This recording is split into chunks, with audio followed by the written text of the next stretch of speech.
자, 강의 시작하겠습니다. 자, 이번에는 보면은 이제 손익의 측정 방법하고 나왔는데, 왜 자본 등식이라고 나왔죠? 자본 등식이 뭐예요? 자산 마이너스 부채는 자본이잖아요. 왜 재산법이라고 나왔는데, 우리가 기업의 이익을 계산하는 방법은 이론적으로 보면 크게 두 가지입니다. 그 기업의 순재산, 즉 자본을 비교해서 이익을 계산하는 방법이 있고요. 예를 들어 기초의 순재산, 즉 자본이 100만 원인데 기말의 순재산, 즉 자본이 300만 원이 되었다. 100만 원에서 출발해서 300만 원이 되었다는 얘기는 무슨 얘기예요? 200만 원을 벌었다는 얘기죠. 이익을 그렇게 계산한 방법이 있고, 손익법이란 그야말로 수익 또는 비용을 비교해서 이익을 계산한 방법입니다. 그러니까 이 방법으로 계산했건 저 방법으로 계산했건 최종 결과인 이익은 같이 나와야 되겠죠. 바로 그것과 관련한 계산 문제인데, 책들 보면 뭐 다양한 그 공식들을 이용해서 설명을 하는데 이게 굉장히 복잡합니다. 그래 조금 회계 좀 잘하는 사람들이라 하더라도 약간만 복잡하게 출제하면은요, 한 문제 푸는데 5분 이상 걸리게 출제할 수도 있어요. 그래서 그걸 해결하고자 저는 이렇게 그림을 그려서 설명하는데, 저한테 배우시는 분들은 이걸 일명 왕자 문제라 그래요. 임금왕자 비슷하게 그랬다 해서 왕자 문제라 그러는데, 여러분들 어디다 뭐 쓰고 어디다 뭐 쓰고 이것만 기억하시면 돼요. 좀 요 중에서 맨 위에 있는 이것은 흔히들 말하면 기초 재무상태표를 압축시킨 거예요. 그러니까 재무상태표는 차변에 자산, 대변에 부채, 자본을 쓰죠. 다만 기초 시점에 금액을 쓴다 해서 여기는 기초자산, 기초부채, 기초자본. 자, 어디다 뭘 쓰는지만 기억하시면 됩니다. 그래서 이상 세 가지를 쓴 상태에서 무조건 대차합계가 같아야 되고요. 아래는 이제 기말 재무상태표를 압축시킨 거예요. 그래서 여기서는 기말자산, 기말부채, 기말자본 세 개를 쓴 상태에서 대차합계가 같아야 되고, 자, 이거는 뭐 여러분들한테 아직 총계정 원장이라는 걸 강의를 하지 않았는데 아직 안 배웠지만 이건 총계정 원장 중에 자본계정을 압축시킨 거거든요.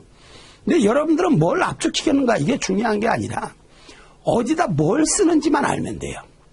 그래서 여기는 기초자본, 기말자본을 쓰고, 그 다음에 보고기간 중에 기초자본, 기말자본 말고 보고기간 중에 자본이 감소했다 차변, 자본이 증가했다 대변에 기록하고요. 이상 4개를 쓴 상태에서 합계를 비교해서 차변이 작으면 총포괄 손실, 대변이 작으면 총포괄 이익, 이상 5개를 쓴 상태에서 대차합계가 같아야 합니다. 그랬더니 한다는 소리가 뭐 6개 쓴 거 아니에요? 6개잖아요. 그러면 안 되죠. 왜냐면은 이익과 손실은 둘 중에 하나만 쓰는 거니까 맨 아래 무조건 하나만 쓰는 거란 말이에요. 5개를 쓴 상태에서 대차합계가 같아지는 건데, 여기서 기억할 건 이 총포괄 이익은 다시 두 가지죠. 당기순이익과 기타 포괄 이익이 더해진 금액이죠. 당기순이익 플러스 기타 포괄 이익은 총포괄 이익. 당연히 기타 포괄 손실이 생겼을 땐 빼야 되지만 당기순이익 마이너스 기타 포괄 손실이 총포괄 이익이 되겠죠. 자, 자본 청구권 보유자와의 자본 거래에서 현금 등 자산이 증가하면 자본도 증가하고 자산이 감소하면 자본도 감소하지만 자산이나 부채가 변동이 없다면 어떤 경우에도 자본도 변하지 않겠죠. 왜? 자본 등식이 뭐예요? 자산 마이너스 부채는 자본이니까. 자본 거래를 제외한 나머지의 경우는 수익이 생기면 자본이 증가, 비용이 생기면 자본이 감소합니다. 그래서 이걸 기억해야 되는데, 이거를 알기 위해서는 이거 바로 기중에 자본이 감소했는가, 자본이 증가했는가, 이것을 판단할 수 있어야 돼. 자, 오해하시면 안 돼요. 제가 자본이라고 말을 했지 자본금이라고 말을 하지는 않았어요. 자본이 증가했는가 감소했는가 이것을 판단할 수 있어야 되겠다. 그래서 지금 여기다 이제 자본 변동액의 판단하고 나왔는데, 이것은 사실은 지금 앞단원에서 강의를 하지만 원래 저 뒤에 있는 자본 회계까지 전부 다 연결이 된 내용이라 이것을 이해를 하는 건 대단히 중요합니다. 그래서 다음 단원 넘어가기 전에 확실하게 이해를 하고 넘어가셨으면 좋겠고요. 자, 여기 보면은 자산이나 부채의 변동이 있다고 항상 자본도 함께 변하는 것은 아니다. 자산이나 부채가 변했다고 자본도 같이 변해야 되는 건 아니죠. 왜요? 자산 마이너스 부채는 자본인데, 예를 들어 이번에 자산이 증가했는데 그 금액만큼 또 다른 자산이 감소했다면, 또는 자산이 증가했는데 그 금액만큼 부채도 같이 증가했다면 당연히 자본은 변하지 않는 거죠. 그러니까 자산이나 부채가 변했다고 해서 무조건 자본이 변하는 건 아니다. 예를 들어 자산이 증가할 때 그 금액만큼 부채도 함께 증가하거나 또 다른 자산이 감소했다면 자산의 증가가 자본의 증가를 수반하는 것은 아니다. 따라서 자본의 변동은 다음과 같이 판단을 한다. 첫째, 자본거래가 아닌 경우,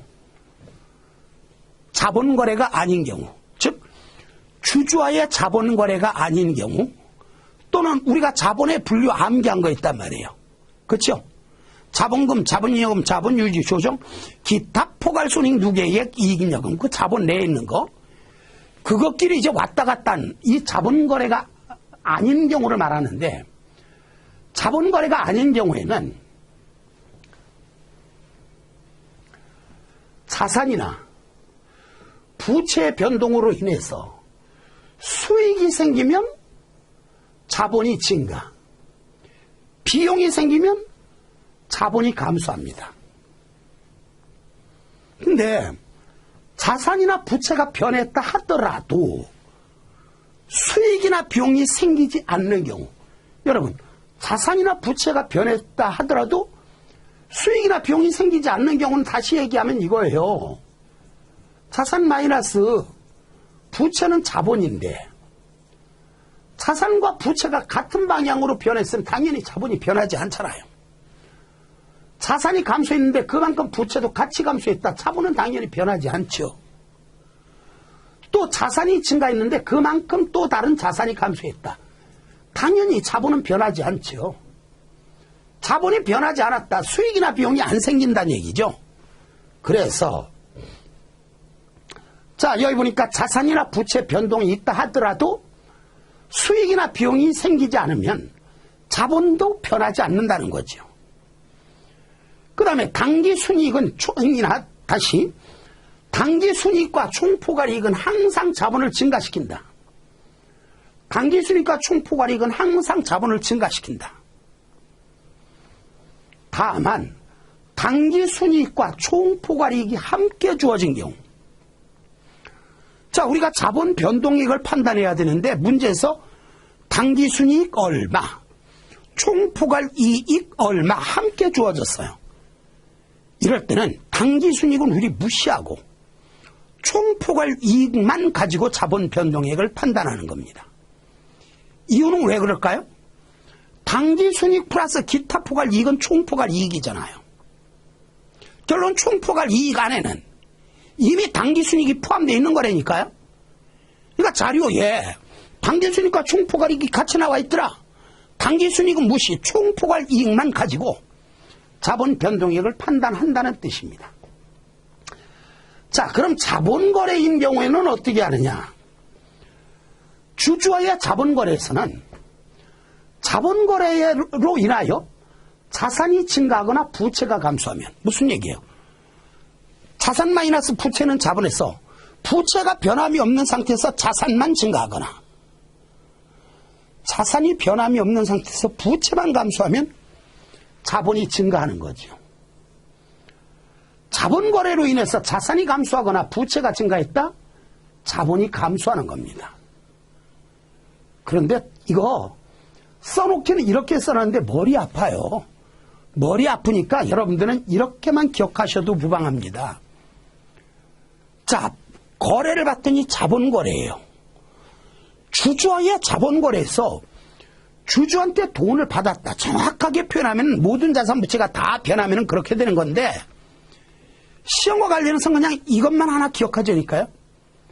자본거래에서 주주한테서 돈을 받았잖아요. 무조건 자본이 증가합니다. 주주한테 돈을 주잖아요. 무조건 자본이 감소합니다. 주주한테서 돈을 받으면 자본이 증가. 주주한테 돈을 주면 자본이 감소합니다. 근데 자본거래는 자본거래인데 돈이 들어오거나 나가지 않았어요. 그땐 자본 자체는 불변입니다.